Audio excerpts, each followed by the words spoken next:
Let's say that during the course of the sale, you've identified a number of stakeholders who have needs that need to be satisfied by the product or service that you're selling as a solution. Well, if you've taken the time to identify the different people who have specific needs, and your solution can satisfy needs for each and every one of them, it takes a very important part of the sale to redo that. It takes a very important part of the sale. Good for me. All right, start over.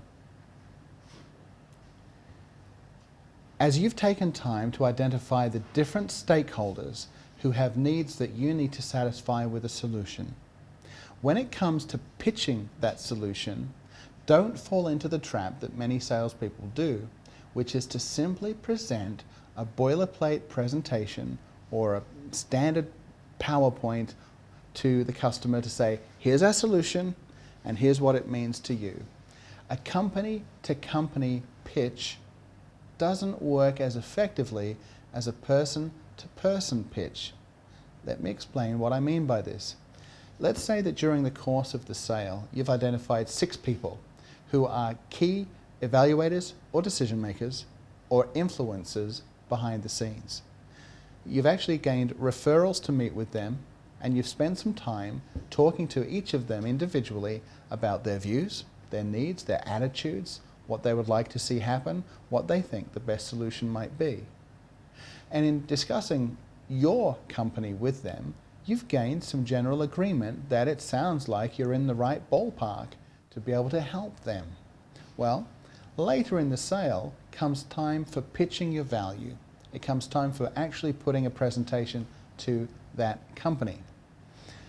Too many salespeople make a company-to-company presentation.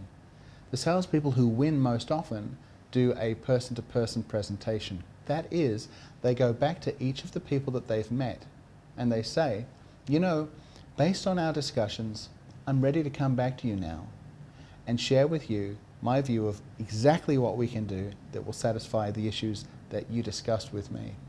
I'd like to get your agreement that I'm in the right direction, that I'm going to be giving the organization what it needs, but at the same time, I'll be satisfying the specific and unique needs that you express to me that are relevant to you and that are relevant to the department that you're part of. And no customer is going to say no to that request.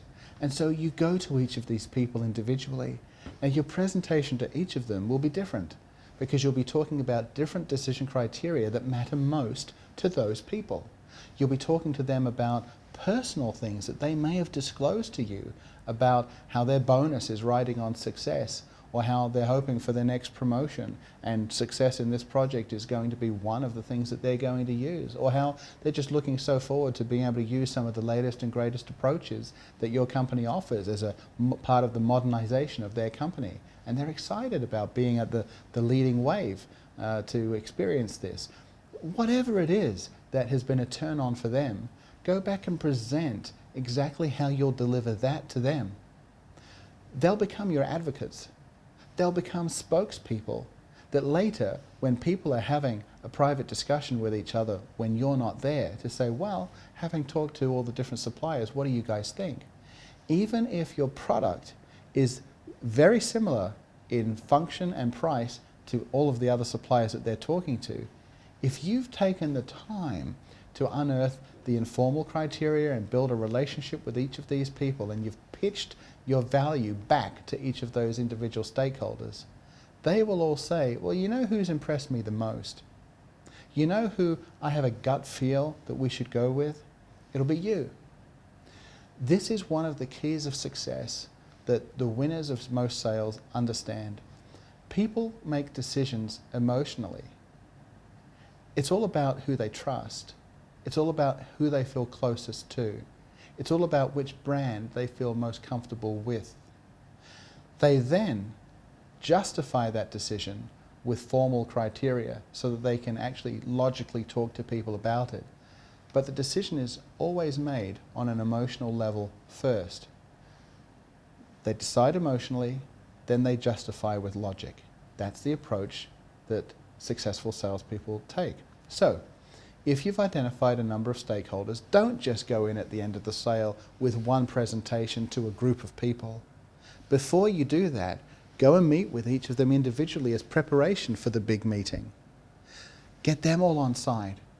And then if you're going to be giving a group presentation, give your presentation in summary so that it addresses everybody's needs, but that's pitching your corporate company-to-company value. It's so important that all of the people that will be in that meeting, or more importantly, those who don't attend that meeting, but whose opinion matters behind the scenes, have already had a private presentation from you. So, yes, it means more work. It means instead of presenting once, you might be presenting to smaller audiences 4, 5, 6, or 10 times.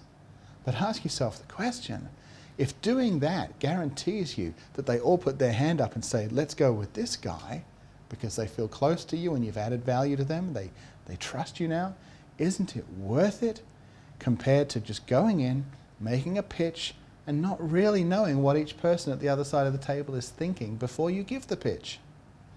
The top 5% of salespeople make sure that before the final pitch presentation, they already know what each person on the other side of the table is thinking because they've already been there. Think about it.